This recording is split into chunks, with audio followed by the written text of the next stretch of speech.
اعوذ باللہ من الشیطان الرجیم، بسم اللہ الرحمن الرحیم۔ 92 نیوز چینل کے مشہور و معروف اور مقبول پروگرام صبح نور میں آپ کا میزبان غلام معین الدین نظامی اپنے ساتھیوں سمیت آپ سب کی خدمت میں سلام بھی پیش کرتا ہے، آپ کے اہل خاندان کی خدمت میں بھی، اور ہم سب کی دعائیں بھی آپ کے ساتھ ہیں۔ حضرت ابو انیس محمد برکت علی رحمہ اللہ تعالیٰ کی تالیف اسماء النبی الکریم سے رسول اللہ صلی اللہ علیہ وآلہ وسلم کا ایک اسم مبارک پڑھنے کی سعادت حاصل کرتے ہیں۔ سیدنا الہادی صلی اللہ علیہ وآلہ وسلم، ہمارے سردار، رہنمائی فرمانے والے، درود و سلام بھیجے اللہ تعالیٰ آپ صلی اللہ علیہ وآلہ وسلم پر، آپ کی آل پاک پر اور آپ کے اصحاب کرام رضوان اللہ تعالیٰ علیہ مجمعین پر۔ حضرت عبداللہ عباس رضی اللہ تعالیٰ عنہ روایت فرماتے ہیں کہ ایک بار حضور نبی کریم صلی اللہ علیہ وآلہ وسلم کی خدمت میں اولیاء کرام کے متعلق عرض کیا گیا تو آپ نے فرمایا کہ ولایت کے مقام پر وہ لوگ فائز ہوں گے جنہیں دیکھنے سے اللہ یاد آ جائے۔ ناظرین کرام، یہ روایت بیان کی ہے حضرت امام نسائی نے اپنی سنن کبریٰ میں۔ ہمارا آج کا موضوع بہت اہمیت کا حامل ہے، بہت حساس اور بہت ذمہ دارانہ اور بہت ہی معلومات سے لبریز، اور ضروری ہے کہ آپ اس پروگرام میں ہمارے ساتھ رہیں تاکہ بہت سارے شکوک و شبہات جو ذہنوں میں اور دلوں میں ہیں یا اٹھائے جاتے ہیں، پیدا کیے جاتے ہیں، وہ رفع ہو جائیں۔ حضرت شیخ محی الدین ابن عربی اور عقیدہ ختم نبوت۔ حضرت ابن عربی کی شخصیت عالم اسلام میں ایک مینارہ نور کی ہے، بلکہ یہ کہا جاتا ہے کہ تاریخ تصوف اسلامی میں ایک دور وہ ہے جو ابن عربی سے پہلے کا ہے اور ایک دور وہ ہے جو ابن عربی کے بعد کا ہے، اور یہ کہا جاتا ہے کہ جب حضرت ابن عربی اور ان کی تصانیف کا ظہور ہوا تو اس کے بعد آج کے دن تک تمام علماء، محققین، مصنفین، شارحین انہی کے افکار عالیہ کی تشریحات میں اور اس کی تدریس میں لگے ہوئے ہیں، اور جن علوم و معارف پر انہوں نے بات فرمائی ہے، تحریر کیا ہے، بات ان سے آگے نہیں بڑھی۔ ناظرین کرام، جب ایک شخصیت بہت عظیم الشان اور عظیم المرتبت ہوتی ہے تو اس پر تنقید کا بھی ایک سلسلہ چل نکلتا ہے۔ حضرت مولانا جلال الدین رومی نے ایک بہت خوبصورت شعر کہا ہے، چون قلم در دست غداری بود، لا جرم منصور برداری بود۔ جب ایک دوسری طرح کا ذہن رکھنے والے آدمی کے ہاتھ میں قلم ہوگا تو پھر وہ حسین بن منصور حلاج کے خلاف ہی فتویٰ دے گا اور اس کو سولی پر لٹکا کر ہی دم لے گا۔ تو ہماری تاریخ میں، تاریخ اسلام میں، تاریخ تصوف میں جو مظلوم ترین شخصیات میں سے ہیں، ان میں حضرت ابن عربی کا نام نامی بھی ہے۔ ان پر گفتگو کرنے کے لیے آج ہم نے بہت زبردست پینل اکٹھا کیا ہے، اس پر میں بعد میں بات کروں گا۔ مجھے صرف ایک بات آپ سے یہ کرنی ہے کہ شیخ ابن عربی کے اہم ترین موضوعات میں اگر اعداد و شمار جمع کیے جائیں اور باقاعدہ گراف بنایا جائے، پرسنٹیج نکالی جائے، تو سب سے زیادہ گفتگو اللہ کے بارے میں ہے، اس کی ذات اور صفات کے بارے میں۔ اس کے بعد سب سے زیادہ گفتگو انہوں نے کی ہے حضرت رسول کریم صلی اللہ علیہ وآلہ وسلم، آپ کی ذات، آپ کی صفات، آپ کے فیوضات کے بارے میں۔ اس کے بعد انسان اور کائنات اور اس سے متعلقہ موضوعات۔ تو یہی حق بھی تھا کہ وہ جو بعد از خدا بزرگ توئی قصہ مختصر، اللہ نے چاہا تو ہم اسی فورم سے کبھی یہ پروگرام بھی پیش کریں گے کہ حضرت ابن عربی اور عشق رسول، ان کی کوئی تصنیف ایسی نہیں ہے جس میں ذکر نہیں ہے، احادیث سے استفادہ نہیں ہے، اشعار میں انہوں نے ایسی ایسی نعتیں کہی ہیں رسول کریم صلی اللہ علیہ وسلم کے، اور عقیدہ ختم نبوت۔ ناظرین، عقیدہ ختم نبوت جسد اسلام کی شاہرگ ہے۔ جس کو عقیدہ ختم نبوت کے بارے میں رتی برابر بھی شک ہے، ہم اس سے برات کا اظہار کرتے ہیں۔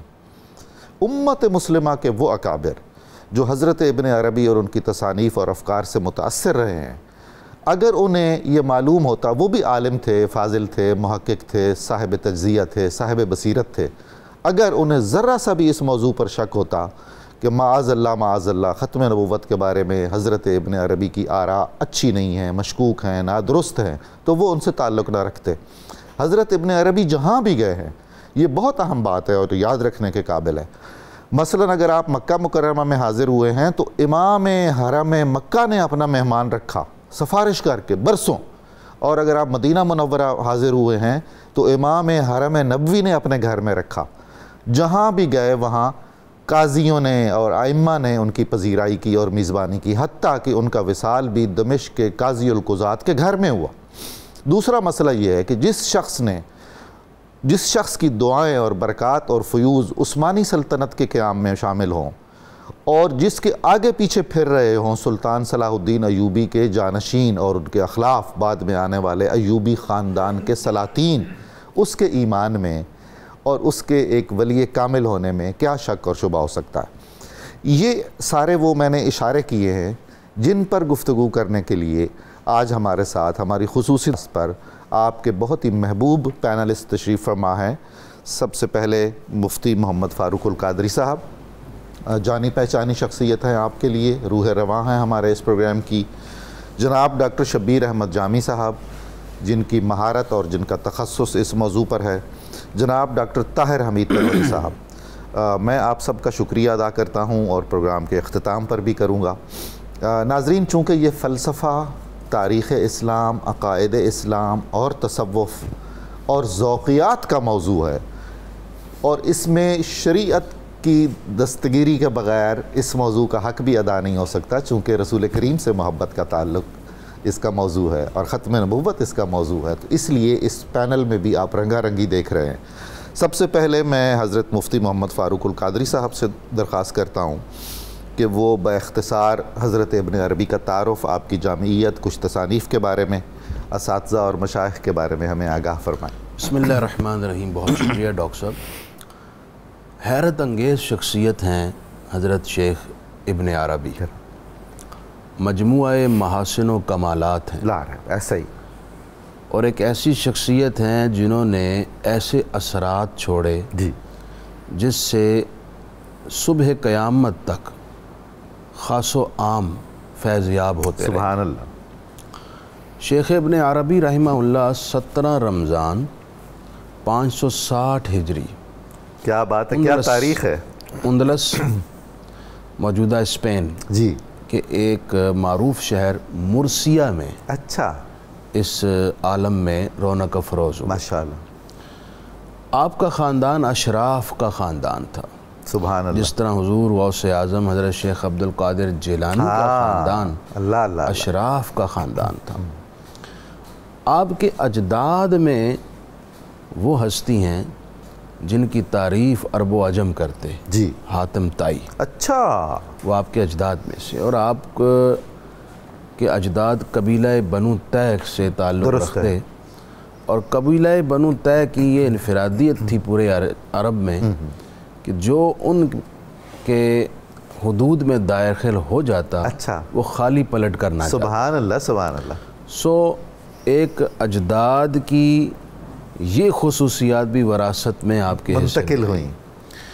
شیخ ابن عربی کا پورا نام ہے محمد، سبحان اللہ، سبحان اللہ، اور محی الدین آپ کا لقب ہے، کیا بات ہے۔ آپ کے والد گرامی مرتبت کا نام ہے علی، اللہ اکبر، محمد ابن علی، اور دادا کا نام ہے محمد، سبحان اللہ، محمد بن علی بن محمد، سبحان اللہ۔ یہ بھی متحقق سورسز کے ساتھ بات موجود ہے کہ آپ کے والد گرامی کی عمر دراز ہو چکی تھی، اچھا، اور آپ کے ہاں بیٹے کی ولادت نہ ہوئی تھی۔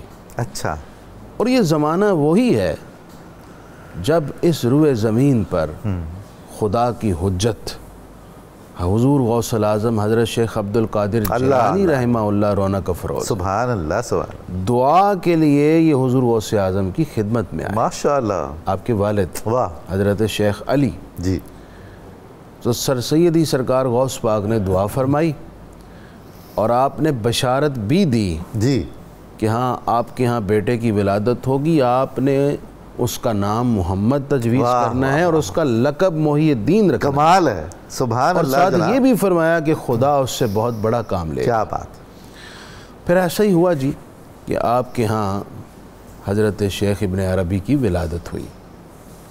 میں نے عرض کیا اشراف کا خاندان تھا، والدہ بھی پاک دامن صاحب نسبت، سبحان اللہ، با طہارت عفت مآب خاتون تھی، آپ کے جو چچا تھے وہ بھی اپنے زمانے کے ولی تھے، آپ کے دو ماموں ماشاءاللہ، دونوں ماموں آپ کے اولیاء میں کیا سے بات تھے، ہے، اور آپ کے جو فرزند بعد میں ہوئے شادی کے بعد وہ بھی اولیاء میں سے تھے، تو پورا گھرانہ ہی اشراف کا ہے۔ شیخ محمد بن علی ابن عربی نے ابتدائی تعلیم اپنے گھرانے میں حاصل کی، وہی مرثیہ میں، لیکن یہ وہ زمانہ وہ تھا کہ جب مرثیہ کے اندر سیاسی حالات بہت تلخ تھے، اچھا، خانہ جنگی تھی۔ صحیح، جب آپ کی عمر 8 سال ہوئی تو خانہ جنگی اتنی بڑی کہ مخالفین نے اس شہر پہ قبضہ کر لیا۔ اچھا، تو آپ کے والد اپنے خاندان کو لے کر مرثیہ سے ایک اور شہر جسے لشبونہ کہا جاتا ہے، جو موجودہ پرتگال کا دارالحکومت ہے، وہاں شفٹ ہو گئے۔ کمال، وہاں ایک عرصہ قیام پذیر رہے، وہیں آپ کی تعلیم و تربیت ہوئی۔ پھر اس کے بعد اشبیلیہ صوبہ کے حاکم ابو یعقوب نے درخواست کی، اچھا، تو آپ کے والد اپنے خاندان سمیت اشبیلیہ تشریف لے گئے۔ اچھا، واہ، سبحان پھر اللہ، اشبیلیہ میں مزید آپ نے جو علمی جی، مدارج تھے طے کیے، اور وہیں ایک عرصہ گزرا۔ آپ کے والد گرامی مرتبت وصال فرما گئے۔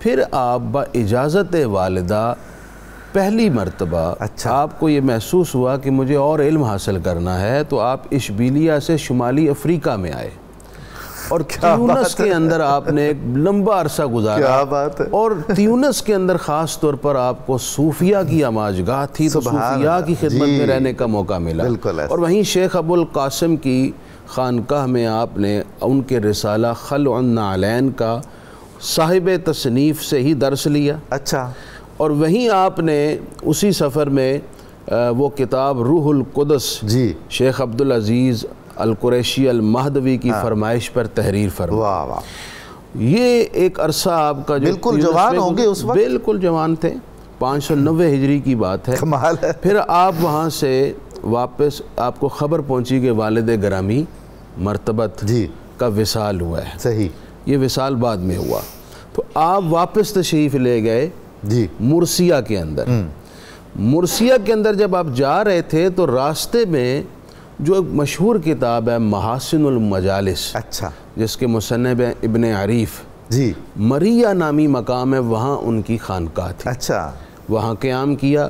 تو وہاں 11 روزہ قیام میں آپ نے ایک مواقع النجوم اپنی کتاب تحریر اللہ فرمائی۔ اکبر، اللہ اکبر، پھر آپ گھر پہنچے، والد گرامی مرتبت کی وراثت کے معاملات حل کیے، پھر آپ مراکش تشریف لے آئے، اور اس کے بعد اپنی جوان بہنوں کی شادیاں کیں۔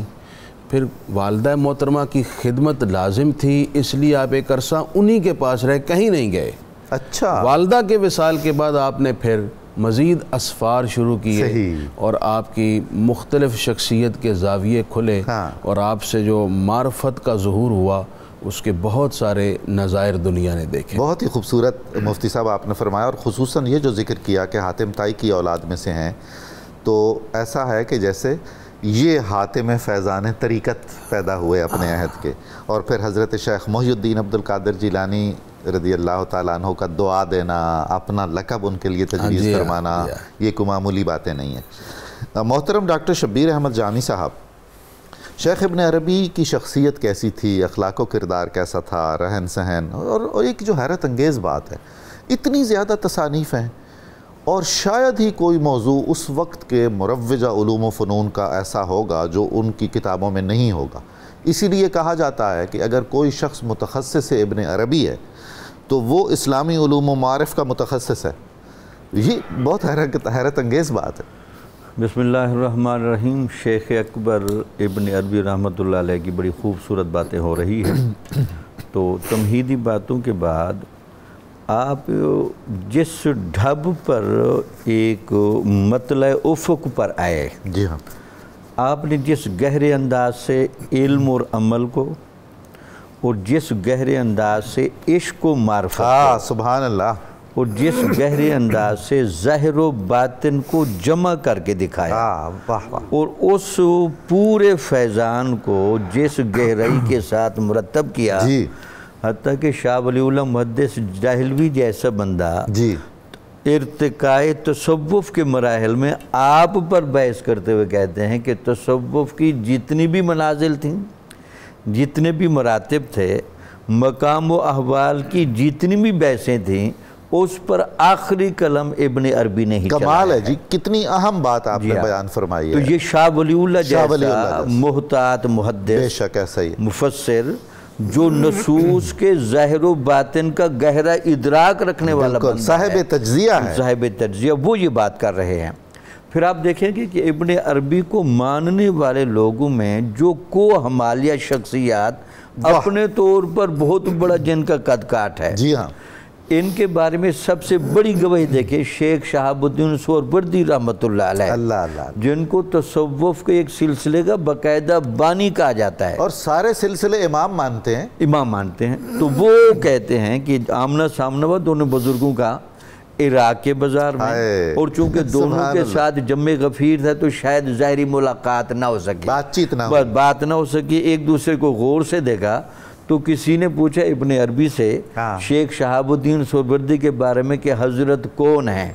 تو آپ نے کہا ان کا چہرہ دیکھا ہے، یہ سنت رسول کے فیض سے بھرا ہوا بندہ ہے۔ سبحان اللہ، سبحان اللہ، سبحان اللہ۔ یہی بات کسی نے شہاب الدین سہروردی سے پوچھی، حضور یہ ابن عربی کون ہیں؟ جی، انہوں نے کہا یہ اسرار الہیہ کا بحر ذخار ہے۔ اللہ اکبر، اللہ اکبر، اللہ دیکھ لیں ایک حضور یہ جو بات آپ نے بیان فرمائی ہے، یہ خود دلیل ہے کہ حضرت ابن عربی کو سنت رسول سے کتنی محبت تھی، سنت رسول اور عشق رسول کس قدر ان کے دل و دماغ میں تھا۔ یہ حقائق آشنائی تو اس وقت تک نہیں آ سکتی نا جب ان ظاہری سورسز میں سے نہ گزریں، بے شک، بلکہ یہ صرف ظاہری سور سے نہیں گزرتے بلکہ اس کے باطن تک پہنچ جاتے ہیں، تو پھر ان کو یہ ملکات ملتے ہیں۔ اچھا، اس میں سب سے بڑی گواہی دیکھیں، یہ باقاعدہ محققہ بات ہے کہ امام رازی جیسا بندہ عقلیات کے علوم کی وجہ سے اور دیگر مصروفیات کی وجہ سے اضطراب کا شکار ہو گئے۔ اچھا، یہ وہ تفسیر کبیر والے رازی؟ تفسیر کبیر والے، اور ان کے بارے میں جب آپ کو پتہ چلا تو آپ نے باقاعدہ ان کو خط لکھا، سبحان اللہ، اور آپ نے جو چیزیں تجویز کی وہ بڑی شاندار تھی۔ خلوت کو اپنے اوپر لازم کریے، اللہ اللہ، اور قرآن مجید کی تلاوت کرتے ہوئے تقوی اور طہارت کو لازم پکڑیے، کیا کہنے، اور کثرت کے ساتھ ذکر کیجئے، واہ، آپ اس کیفیت سے باہر آ جائیں گے۔ سبحان اللہ، سبحان اللہ۔ اندازہ لگا سکتے جو بندہ ابن عربی جیسا باطن شناس اور ان کو تجاویز دینے کہ حضور چونکہ آپ نے زندگی بھر عقلیات کا بڑا مطالعہ کیا اور تدبر و تفکر زیادہ رہا ہے، تو آپ ذرا اپنی زندگی میں ان چیزوں کو بھی شامل کریں۔ پھر جامی صاحب یہ اخلاص کی آئینہ داری بھی ہے نا، وَتَوَاسَوْا بِالْحَقِّ، بالکل ٹھیک ہے، بالکل ٹھیک۔ اس کے بعد آپ دیکھیں کہ ان کے حلقہ احباب میں صوفیات تو ہیں سو ہیں، لیکن علماء بھی آپ کو بڑے قد کاٹ کے نظر آئیں گے۔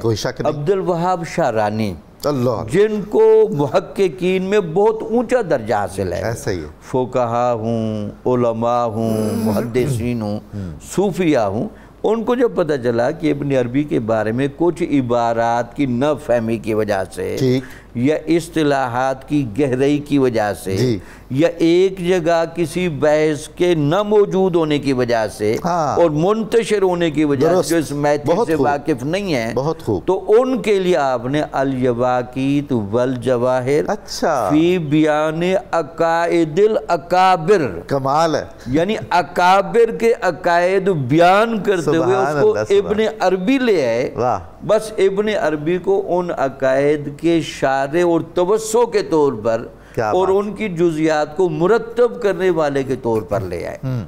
اچھا، آپ ہندوستان کی حدود میں آ جائیں، گیس دراز صاحب کی شخصیت سے کون واقع سبحان اللہ، نصیر الدین چراغ دہلوی کے خلیفہ، جنہوں نے باقاعدہ تفسیر بھی لکھی، جن کا گہرا رنگ تھا، سید محمد حسینی گلبرگہ شریف، ان کا بڑا تذکرہ ملتا ہے۔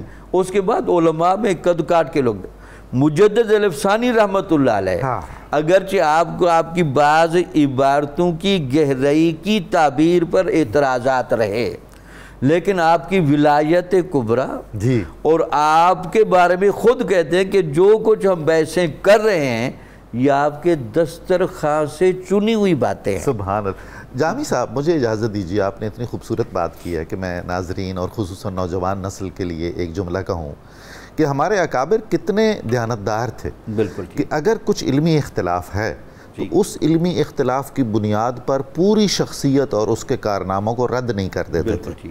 یعنی 5 یا 10% مسائل پر اگر اختلاف تھے حضرت شیخ مجد الافسانی کو، تو آپ نے باقی 90% معاملات میں پورا خراج تحسین پیش کیا اس شخص کو. پھر شاہ ولی اللہ صاحب کی شخصیت دیکھ لیں، حتیٰ کہ پھر بعد میں جو پہلے ہی آپ کی بات میں آپ اپنی زبانی کہنا چاہتا ہوں، ارشاد فرمائیے. انٹرو سے پہلے جو آپ بات کر رہے تھے کہ پیر مہر علی شاہ صاحب سے کون بندہ واقف، کمال، جو ابن عربی کا اپنے زمانے کا اتنا بڑا شاعر تھا کہ علامہ اقبال شاگرد بن کے وہاں کھڑا ہے. ایسا ہی جی میرے زمان و مکان کا وہ ابن عربی کا فلسفہ تو مجھے سمجھا دے. تو وہ جہاں وحدت الوجود اور ابن عربی کی فکر کے بڑے عالم تھے، وہ اس پورے علاقے میں ختم نبوت کا سب سے بڑا تاجدار ہے. سبحان اللہ، سبحان اللہ. دیکھ لیں سب سے بڑے محافظ، بڑے محافظ.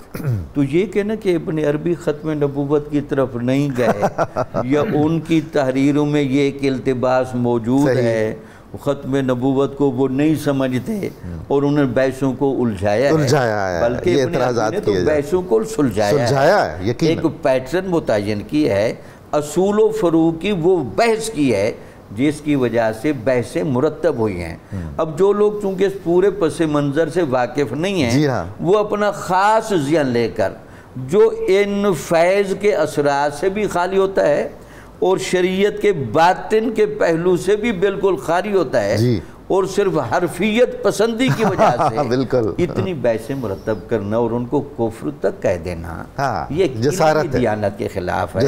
ابن عربی سے اختلاف ہو سکتا ہے، ان سے کوئی اختلاف کرنا بری چیز نہیں ہے. وہ نعوذ باللہ کوئی نبوت کے مقام پر فیض نہیں ہے، وہ نبوت کی چیزیں ہوتی ہیں جہاں تنقید منع ہوتی ہے، لیکن تنقید بھی دیانتداری سے ان باتوں کو واضح کریں. اب آپ ان باتوں کو نہ سمجھنے کی وجہ سے تنقید کرتے جائیں اور آسان رستے پر، تو یہ مناسب. بہت ہی خوبصورت آپ نے ان شکوک و شبہات کے ازالہ کرنے کی بہت ہی دیانتدارانہ کوشش کی جو شیخ ابن عربی اور ان کے افکار کے گرد احاطہ کیے ہوئے ہیں.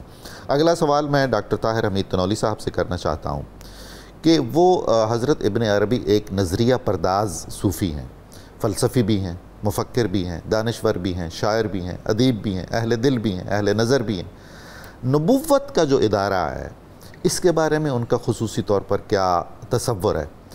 اور پھر وہ رسول کریم صلی اللہ علیہ وآلہ وسلم کو افضل الانبیاء جو قرار دیتے ہیں، اس پر کچھ گفتگو، اور ان کا ایک ولایت محمدیہ کا تصور بھی ہے اور اس کے ختم ہونے کا تصور بھی ہے. اگرچہ یہ سارے مباحث بہت طویل گفتگو کے متقاضی ہیں، لیکن چلیے کچھ اشارتاً آپ ارشاد فرمائیے.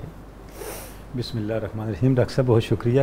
ہم گفتگو کے دوران اس نقطے پہ آگے ہیں جو آج ہمارا ٹاپک بھی ہے کہ نبوت کے بارے میں اور خصوصاً ختم نبوت کے بارے میں حضرت شیخ اکبر کا عقیدہ کیا ہے. ڈاکٹر صاحب اہل علم سے یہ امر مخفی نہیں ہے کہ حضرت شیخ کا دین کی مبادیات کے بارے میں جو بھی عقیدہ ہے وہ قرآن و سنت سے ماخوذ ہے. قرآن و سنت سے ہٹ کے کوئی دوسری رائے نہیں. فتوحات مکیہ جو ان کا بنیادی میگنم اوپس ہے، ان کے تمام افکار کا ایک جامع ایک بحر ذخار ہے، اس میں انہوں نے مقدمے میں ہی اپنے عقیدے کو ایکسپلین کیا ہے. اچھا، وہاں سے ہی جب وہ اپنی ڈسکشنز کو لے کے چلتے ہیں، میں اس کتاب میں کیا بیان کرنے لگا ہوں تو اپنے عقیدے کو انہوں نے بیان کیا ہے. اور اس میں جو انہوں نے نبوت کے بارے میں باتیں کہی ہیں وہ اتنی جامع ہیں کہ اس کے بعد کوئی سوال اٹھانا اس کے 2 ہی سبب ہو سکتے ہیں. اچھا، یا تو ناسمجھی ہو سکتی ہے یا علمی بددیانتی ہو سکتی ہے. درست، یا دونوں ہو سکتی ہیں. دونوں بھی ہو سکتے ہیں بلا شبہ. آپ درست فرما رہے ہیں، پھر دو دعات سے ہو جائے گا.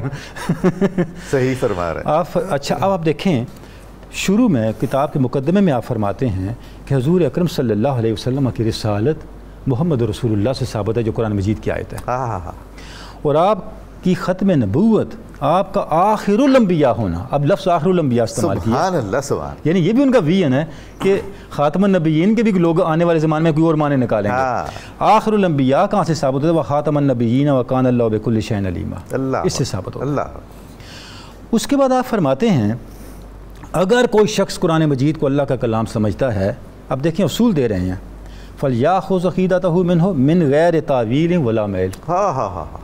جو عقیدہ ہے وہ قرآن مجید سے آپ نے بغیر تعویل کے لینا ہے. حضور یہ تو دروازے بند کر دیے، دروازے بند کر دیے. اور قرآن مجید حضور کی نبوت کا جامع بیان ہے. یہاں بھی میں ایک اسٹیٹمنٹ آپ کی رکھنا چاہوں گا. فرماتے ہیں والقرآن خبر اللہ هو النبوۃ كلها لأنه الجامع لجميع ما اراد اللہ یخبر به عباده. قرآن مجید حضور کی نبوت کا جامع بائی معنی ہے. اللہ نے اس میں وہ سب کچھ رکھ دیا جو اپنے بندوں کو بتانا چاہتا ہے. مجھے بتائیں اس کے بعد کوئی یہ سوچ بھی سکتا ہے کوئی نیا نبی آئے گا چلے جائے کہ یہ الزام اٹھا کے شیخ عبدالملک صاحب آپ جو جملے پڑھ رہے ہیں یقین جانیے وہ کیفیت ہو رہی ہے جیسی ایک نعت سن کر ہوتی ہے. ڈاکٹر صاحب یہ کوئی شارع کا بیان ہم نہیں دے رہے. ہاں خود مصنف کا بیان. مصنف ہے. اچھا اس کے بعد کمال بات آپ فرماتے ہیں اگر کوئی شخص مر جائے وفی شریعت بحمد اللہ غنی والکفایہ.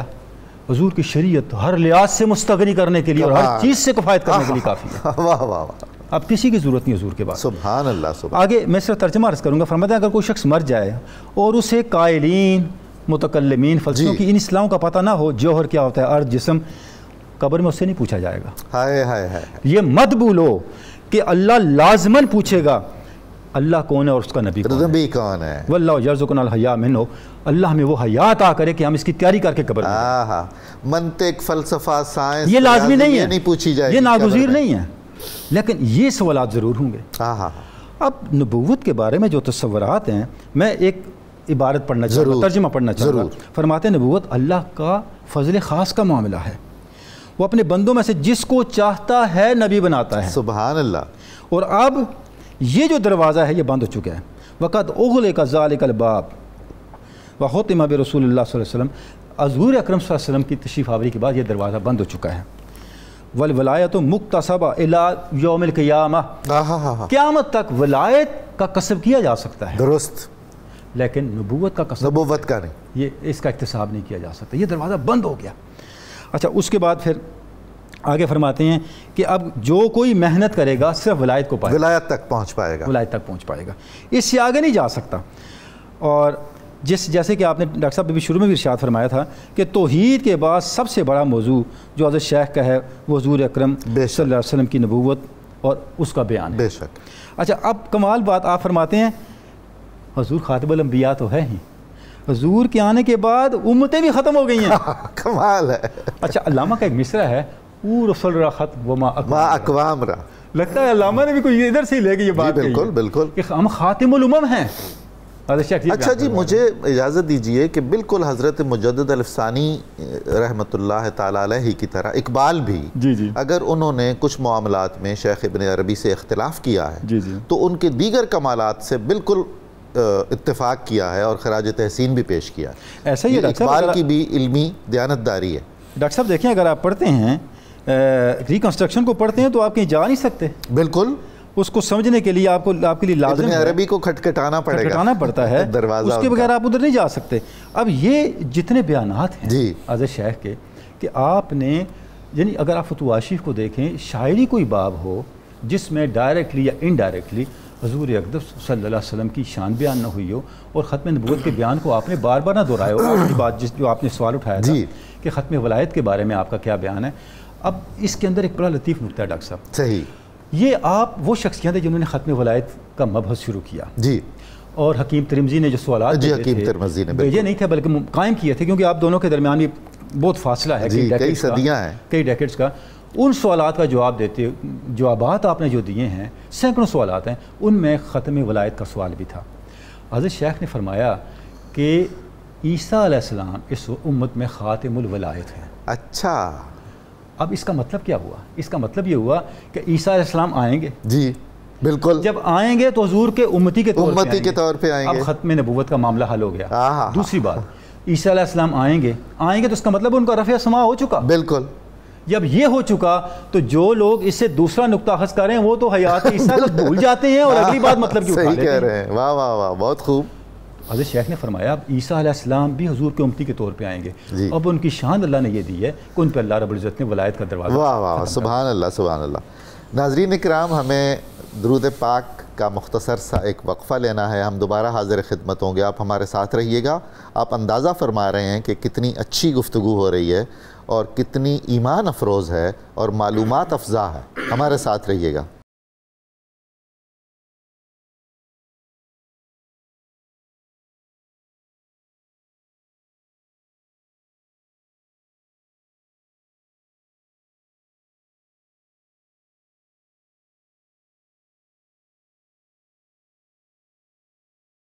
السلام علیکم ناظرین، صبح نور میں دوبارہ خوش آمدید۔ ہماری گفتگو ہو رہی ہے حضرت ابن عربی، ان کے عشق رسول اور عقیدہ ختم نبوت کے بارے میں۔ میں بلا توقف اگلا سوال محترم مفتی محمد فاروق القادری صاحب سے کرنا چاہوں گا کہ ہمیں ان کی تصانیف پڑھ کے شیخ ابن عربی کی یہ محسوس ہوتا ہے کہ جیسے عشق رسول کا ایک سمندر ہے جس میں وہ غواصی کرتے ہیں، غوطہ زنی کرتے ہیں اور معارف محمدیہ کے موتی چن چن کے لے آتے ہیں، اس پر آپ کچھ عنایت فرمائیے۔ ڈاکٹر صاحب ظاہر ہے اور یہ بات انڈرسٹوڈ ہے کہ کوئی ولی، کوئی عارف باللہ بغیر محبت رسول اس مقام پر فائز ہو ہی نہیں سکتا۔ شیخ ابن عربی کے تمام کلام میں، چاہے آپ کی تصانیف ہیں، آپ کا منظوم کلام ہے، آپ ہر جگہ رسول اکرم رحمت عالم صلی اللہ علیہ وآلہ وسلم کا مختلف جہتوں سے ذکر فرماتے ہیں۔ سبحان اللہ۔ اور ایسا مفید، جامع اور مکمل اور ضروری ذکر فرماتے ہیں جو آپ سے قبل یا آپ کے معاصرین میں اس طرف توجہ نہیں گئے۔ کمال ہے۔ آپ نے حقیقت محمدیہ پر گفتگو فرمائی اور آپ نے بتایا، اور وہی بات جس کا آج کے زمانے میں بڑا کثرت سے ذکر کیا جاتا ہے کہ خلق کی عقول درماندہ اور حیران ہیں حقیقت محمدیہ کے احاطہ اور ادراک میں۔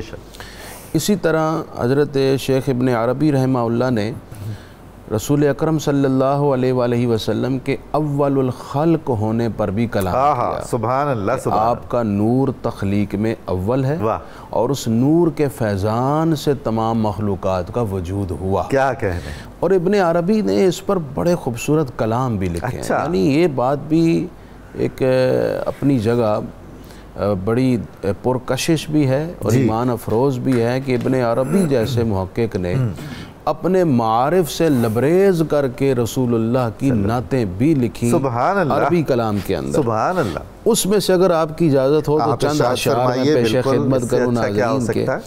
شیخ ابن عربی ایک کلام لکھتے ہیں، عرض کرتے ہیں: الا ابی من کانا ملکا و سیدہ و آدم بین الماء والطین واقف۔ کیا بات۔ میرے ماں باپ قربان ہو جائے اس ہستی پر، اس رحمت للعالمین پر جو اس وقت بھی فرما روائے خلق اور سردار تھے جب آدم پانی اور مٹی کے درمیان تھے۔ اللہ اکبر۔ یعنی ابن عربی اسی حدیث کا ترجمہ کر رہے ہیں، کنت نبی و آدم بین الماء والطین فذاک رسول الابتحی محمد۔ سبحان اللہ۔ وہ رسول بطحا محمد مصطفیٰ صلی اللہ علیہ وآلہ وسلم لہو فی العلا مجد تلید و تعریف۔ اللہ اکبر۔ ان کی رفعت میں ہر وہ شان ہے، ہر طرح کی شان ہے، چاہے وہ جدید ہو یا قدیم ہو۔ کمال ہے۔ آپ کی رفعت میں ہر شان موجود ہے۔ عطا بی زمان السعد فی آخر المدا وکانت لہو فی کل عصر مواقف۔ کیا بات۔ آپ صلی اللہ علیہ وآلہ وسلم بظاہر اس زمانے کی سعادت افروز گھڑی میں اس عالم امکان میں جلوہ فروز ہوئے، حالانکہ اس سے قبل آپ ہر زمانے میں اپنے مقام اور موقف میں موجود تھے۔ کمال ہے جناب، کیا کمال ہے، کیا بات کی۔ سارے ہی زمانے ان کے ہیں، سارے زمانے ان کے، ہر زمانے میں آپ اپنے مقام اور موقف میں موجود تھے اور ہیں، موجود ہیں۔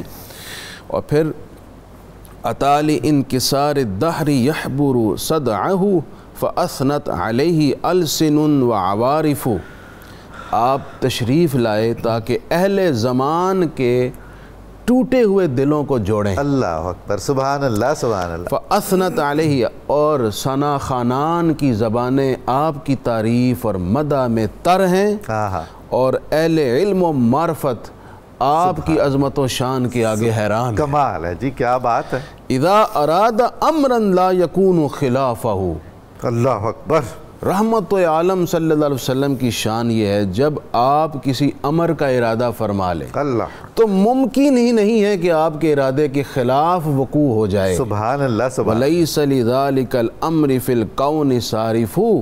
اور اللہ کی مخلوق میں آپ کے ارادے کو پھیرنے والا کوئی بھی نہیں. کمال ہو گئی جی. مخلوق الہی میں کوئی بھی ایسا نہیں ہے اللہ اکبر جو رسول اللہ صلی اللہ علیہ وسلم کے قصد اور ارادے کو پھیر سکے. کیا عقیدت سے ابن بیان عربی کیا نے ہے. دیکھیں جی کیسا خوبصورت عقیدہ, جی ہاں کیسے خوبصورت رسول اللہ صلی اللہ علیہ وسلم کی بالکل. عظمت و شان کی جہتیں, آپ کی سیرت کی جہتیں بے شک. اپنی کلام کے اندر لے کر آئے. کتنے خوبصورت لفظوں میں, کتنے خوبصورت لفظوں میں. دیکھیں اس میں جو ایک خاص بات فرمائی کہ آپ اہل زمان کے ٹوٹے ہوئے دلوں کو جوڑنے کے لیے آئے ہیں. بالکل. یہ سیرت رسول کی طرف بھی اشارہ کیا کہ ایسے ہی. آپ تشریف لائے تو آپ کا مطمع نظر کیا تھا, آپ نے کس ڈائمنشن پر ورک کیا اور کیسے لوگوں کو اکٹھا کیا, تالیف انہیں جوڑا. قلوب جو ہے اللہ فبین قلوبکم, بہت ہی خوبصورت. مفتی صاحب جناب ڈاکٹر شبیر جامی صاحب, حضرت شیخ ابن عربی ہر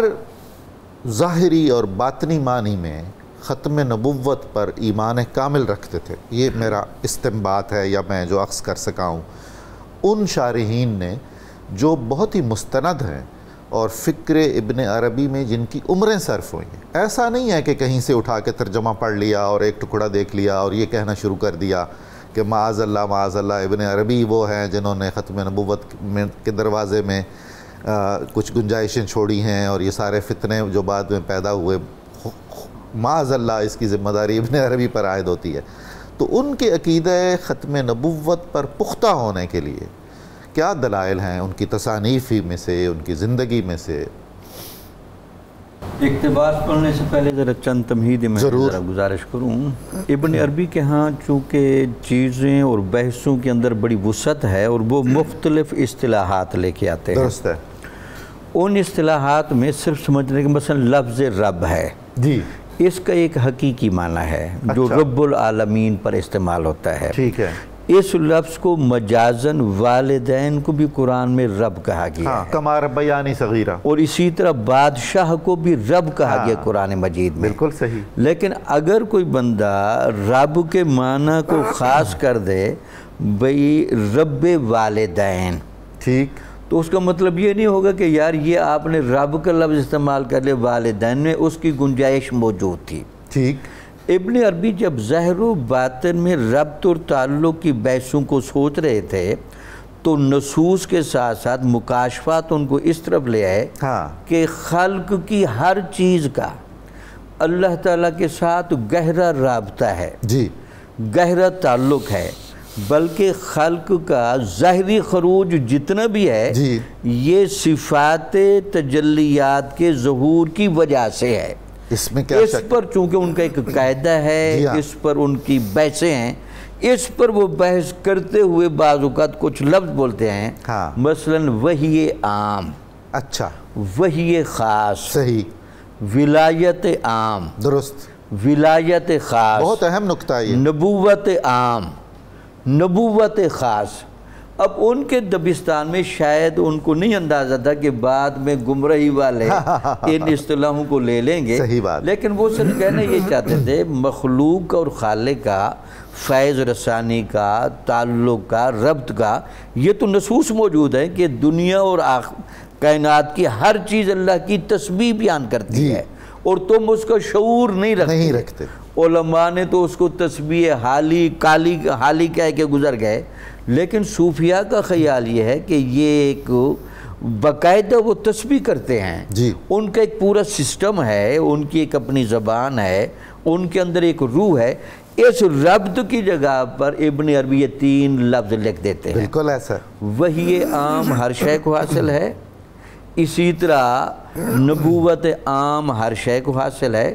نعوذ باللہ وہ ان بحثوں کا یہ مطلب نہیں ہوتا کہ وہ نبوت عام کو نبوت تشریح کے معنی میں استعمال کر رہے ہیں. نبوت اصطلاحی بھی نہیں ہے, نبوت اصطلاحی بھی نہیں ہے, نبوت لغوی ہے, نبوت عرفی بھی نہیں ہے, عرفی بھی نہیں. اور ان کو اس بات کا شاید ادراک بھی تھا, وہ اپنی جہاں یہ بحث نبوت کی کرتے بھی ہیں وہ 2 اصطلاحیں لے آتے ہیں, نبوت تشریعی, نبوت غیر تشریعی. اور ساتھ وہ یہ بھی کہتے ہیں کہ یہ کسی ایک بندے کے ساتھ خاص نہیں، ایسا ہی ہے، یہ خلق کے ہر فرد کو حاصل ہے۔ وہ جو مبشرات کا سلسلہ، مبشرات کا سلسلہ ہے، یا مجتہدین کے اندر جو اجتہاد کی صلاحیت ہے، یہ بہت یا نور و بصیرت کا موجود ہونا، اتقوا فراست المومن فإنہ ینظر بنور اللہ، یہ جو فیض آگے چلتا رہنا قیامت تک، اور فیض رسانی کی وہ ساری شکلیں جو امام مہدی کے وقت عروج پر ہوں گی، تو وہ بھی چونکہ آپ کے پیش نظر تھیں، صحیح، لہٰذا آپ نے ایسی اصطلاحیں بولی ہیں جن اصطلاحات کو ان کے خاص پیٹرن پر نہ سمجھنے کی وجہ سے ناقدین عوام کو بہکانے کی کوشش کرتے ہیں۔ دیکھیں جی، وہ نبوت کے اجراء کے قائل ہیں، وہ اس نبوت کے اجراء کے قائل ہیں جو نبوت باعتبار خلق، جامی صاحب باعتبار رابطہ، ساری عمر ابن عربی کے افکار کو پڑھنے اور سمجھنے میں گزاری ہے۔ بالکل ٹھیک ہے، ہمارا آپ پر اعتماد ہے، آپ ایک مخلص، دیانتدار، صاحب شریعت انسان ہیں۔ آپ مجھے ایک جملے میں بتائیے کہ سارے آثار ابن عربی پڑھنے کے بعد کہیں آپ کو ایسا لگتا ہے کہ عقیدہ ختم نبوت کے بارے میں شیخ ابن عربی کے ہاں کوئی جھول ہے، کوئی گنجائش ہے؟ کوئی گنجائش موجود، کوئی گنجائش نہیں، کوئی گنجائش نہیں، وہ اپنے فکر میں بالکل کلیئر ہیں، بالکل، حتیٰ کہ حیران ہوں کہ جتنے بھی ناقدین گزرے اوپر، جی، کسی نے اس موضوع پر تنقید نہیں کی۔ یہ بڑی اہم بات، حالانکہ اگر یہ مسئلہ ہوتا تو سب سے زیادہ جو ہمارے ہندوستان میں اسلامی غیرت کا استعارہ ہے مجدد صاحب، انہوں نے ضرور نقطہ اٹھانا تھا کہ ابن عربی کے ہاں یہاں التباس ہے یا ابہام پائے جاتا ہے، وہ ضرور اس کی تشریح کرتے۔ اس کا مطلب ہے کہ ایسی بحثیں نہیں تھی۔ پھر جو ان کے مستند شارحین گزرے ہیں، داؤد قیصری کو دیکھ لیں، علامہ جامی کو دیکھ لیں، خود ابن عربی اپنی ہی تصریحات میں خود اتنے کلیئر ہیں کہ وہ بار بار یہ جملے بولتے ہیں۔ بس میں ذرا تھوڑا سا ان کی عبارت پڑھوں۔ فَانْقَطَعَ الْأَمْرُ الْإِلَٰهِيُّ بِإِنْقِطَاعِ النُّبُوَّةِ وَالرِّسَالَةِ، سبحان اللہ، نبوت و رسالت کے انقطاع کے ساتھ امر الہی منقطع ہو گیا۔ اللہ اکبر، اس سے بڑی اب کیا بات ہوگی؟ اتنی واضح الفاظوں کے ساتھ وہ جس طرح بیان کر رہے ہیں، جس طرح ان کی صراحت ہے، اب بھی کہیں نہیں جی ان کے امکانات تھے، لیکن چونکہ خلق کا اور خالق کا تعلق ہمیشہ رہنا ہے، اس تعلق کی جگہ پر ان کی کچھ اصطلاحات ہیں جن کے بارے میں وہ سمجھتے تھے۔ بہت ہی خوب، بہت خوب، میں بہت شکر گزار ہوں جانی صاحب آپ کا، اور تعصب بھی۔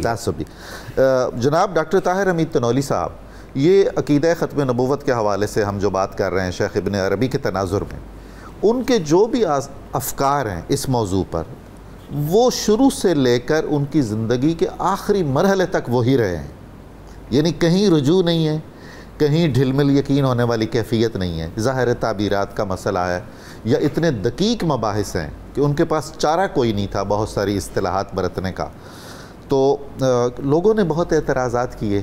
تو ایک مظلوم قسم کی شخصیت ہمیں نظر آتی ہے، اور ہم بہت ہی مؤدبانہ انداز میں چاہ رہے ہیں کہ ان شکوک و شبہات کا کچھ ہم ازالہ کر دیں، اور ظاہر ہے ہمارا حق ہے کہ ایک شخص جو بہت بڑی عظمت کا حامل ہے، آخر اس کو کیوں اس طرح نشانہ تنقید بنایا گیا ان جرائم پر اور ان عقائد پر جو اس میں ہیں بھی نہیں۔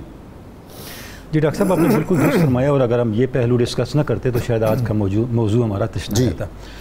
گزارش ہے کہ ہر دور کے اندر حضرت شیخ کے حوالے سے اس طرح کے مباحث رہے ہیں، اور سبب وہی ہے کہ جب کوئی نیا تھیسز آتا ہے، کوئی نیا نظریہ آتا ہے، کوئی نیا نیریٹیو ڈسکورس آتا ہے، تو ہر ایک کی سمجھ میں نہیں آتا۔ جب کسی کی سمجھ میں نہیں آتا تو سوالات اٹھتے ہیں، کچھ سمجھنے کے لیے کر رہے ہوتے ہیں، کچھ اپنی لا علمی کو چھپانے کے لیے کر رہے ہوتے ہیں، کچھ اپنے نظریات کو تھوپنے کے لیے کر رہے ہوتے ہیں، انفورس کرنے کے لیے کر رہے ہوتے ہیں۔ تو حضرت شیخ کے ساتھ بھی ہوا۔ فی زمانہ جب ہم دیکھتے ہیں اپنے زمانے میں، تو دو حوالوں سے ہونے والے اعتراضات کو سامنے لانا بڑا ضروری ہے اور ان کا ایڈریس کرنا ضروری ہے۔ ایک اعتراضات کی وہ جہت ہے کہ حضرت شیخ کے کلام کو بنیاد بنا کے جھوٹی نبوت کی عمارت کھڑی کر دی گئی۔ دوسری جہت وہ ہے جہاں پوری کی پوری تصوف کی روایت کو نیگیٹ کرنے کے لیے حضرت شیخ کو مطلب وہ تو بالکل واسطہ بنایا گیا، منہدم کرنے کے لیے بنایا گیا۔ جب آپ پہلے دیکھتے ہیں تو اس کے جوابات اپنے زمانے میں اہل علم نے دیے، اور حضرت پیر مہر علی شاہ بہت بڑی ہستی ہیں جنہوں نے اس کو ایڈریس کیا اپنی کتابوں کے اندر۔ شمس الہدایت ہے، سیف چشتیائی ہے، اور اس میں انہوں نے وہ سارے مقامات جو حضرت شیخ کی کتابوں سے بہت ریلیونٹ ہے وہ مینشن کر دی اور بتا دیا کہ حضرت شیخ کا مقصود کیا ہے۔ کہ حضرت شیخ نے یہاں تک فرمایا کہ فسد باب اطلاق النبوہ علی ھذا المقام، کہ یہ جو نبی کی اصطلاح ہے نا، اس اصطلاح کا اطلاع کرنے کا دروازہ بھی بند ہے۔ اللہ اکبر، کمال ہے۔ اچھا یہ میرے علم میں ایسا بھی نہیں ہو سکتا، خوبصورت بات ہے، ایسا بھی نہیں ہو سکتا کہ آپ اس اصطلاح کو اٹھا کے اپنا مقصد پورا کرنے کے لیے استعمال کر لیں۔ اس کے بعد آپ فرماتے ہیں کہ ذات رسالت امام صلی اللہ علیہ وسلم کے بعد رسالت کا دروازہ تو بند ہو ہی گیا، اس لفظ کو بھی کوئی دوسرا استعمال نہیں کر سکتا، حتیٰ کہ عیسیٰ علیہ السلام آ کے بھی نہیں استعمال کریں گے۔ کتنی بڑی بات ہے۔ بالکل، جو نبی ہیں، جو پہلے سے نبی ہیں، وہ حضور کے امتی کے طور پہ ہوں گے، جس پہ ہم پہلے بھی بات کر چکے ہیں۔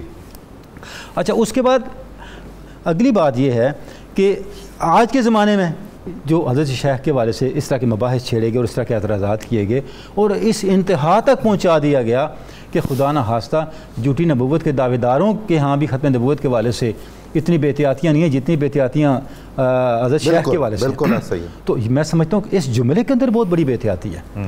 اب صوفیاء کا اسلوب، جیسے ابھی آپ نے ارشاد فرما دیا، اور طریقہ کار ہمیں یہ سکھاتا ہے کہ ہم کھل کے نام لیں یا اس طرح کا پارٹیکل کر کے ایڈریس کریں، یہ مناسب نہیں لگتا۔ لیکن جو اعتراضات انہوں نے کیے کہ حضرت شیخ کی عبارتوں سے اس طرح کی چیز کوئی نکلتی ہے، تو حضرت شیخ تو بار بار کہہ رہے ہیں کہ حضور کی، جیسے ہم پہلے بات کر چکے، حضور کی شریعت آخری ہے، حضور کی نبوت آخری ہے، حضور کی رسالت آخری ہے۔ بلکہ میں یہاں شیخ کا اقتباس پڑھنا چاہوں گا۔ آپ شیخ لکھتے ہیں کہ حضور اکرم صلی اللہ علیہ وسلم خاتم النبیین ہیں، اور اللہ تعالیٰ کے اس فرمان کے مطابق کہ وہ اللہ کے رسول ہیں اور آپ پر نبوت ختم کر دی گئی ہے۔ جب آپ کے بارے میں یہ دعویٰ کیا گیا کہ آپ حضرت زید کے باپ ہیں، تو اللہ تعالیٰ نے آپ کی طرف سے اس بات کی نفی فرمائی۔ کیوں فرمائی؟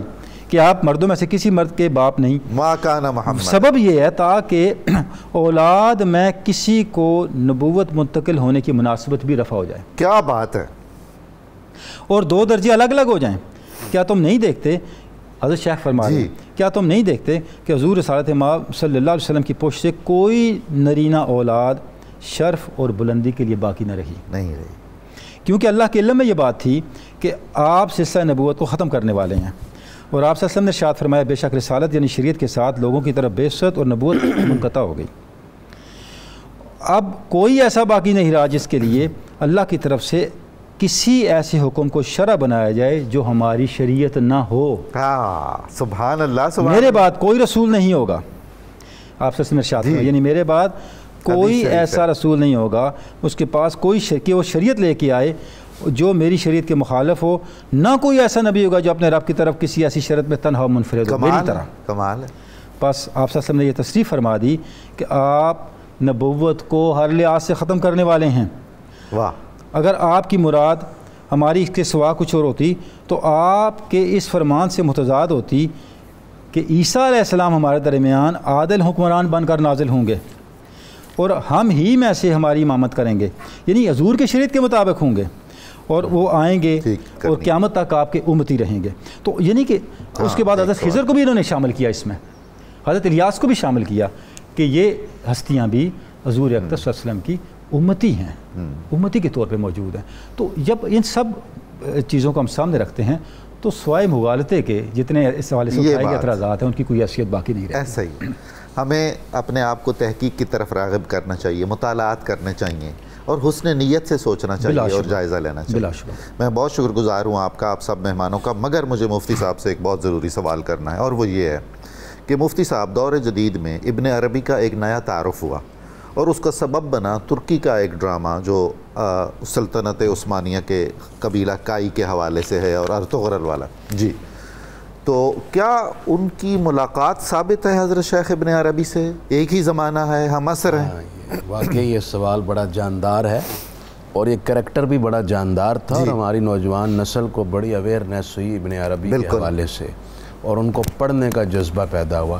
غالب یہی ہے کہ یہ ملاقات ہوئی ہے۔ جی، وہ اس لیے کہ ابن عربی کا وصال ہوا 1240 ہجری، اور ارطغرل کا وصال ہوا 1280 میں جی، اور جب ارطغرل جوان تھے تو ابن عربی اس وقت بڑھاپے میں تھے، اور وہ وقت ابن عربی نے سارا وقت، ایک لمبا وقت کونیا میں گزارا، دمشق میں، حلب میں اور دیگر شہروں میں گزارا. یہی اس قبیلے کا وہ تھا. قبیلہ اس وقت اناطولیہ میں، اور اس وقت جو سلجوقی سلطنت کے سلطان تھے علاء الدین کیقوباد، وہ ارادت مند تھے، مرید اور معتقد تھے ابن عربی کے. بالکل ایسا ہے. تو اس مناسبت سے آپ کا بڑا گہرا اثر بھی تھا اور پوری سلطنت کے اندر گہرا تعارف بھی تھا. یہی وجہ تھی کہ ارطغرل اور ان جیسے دیگر مجاہدین ابن عربی کے قریب ہوئے. بالکل، بہت ہی خوب، بہت نوازش. ناظرین کرام، بہت خوبصورت گفتگو ہم نے سنی. میں اپنے معزز مہمانوں کا فرداً شکریہ ادا کرتا ہوں، آپ سب کا بھی کہ آپ ہمارے ساتھ رہے. ہم آخر میں پاکستان کی بقا اور اس کی سلامتی کے لیے دعائیہ نعرہ بھی لگائیں گے، جس میں مقصد تخلیق پاکستان بھی شامل ہے، اور یہ نعرہ ہمارے شعار میں شامل ہے. پاکستان کا مطلب کیا؟ لا الہ الا اللہ محمد رسول اللہ.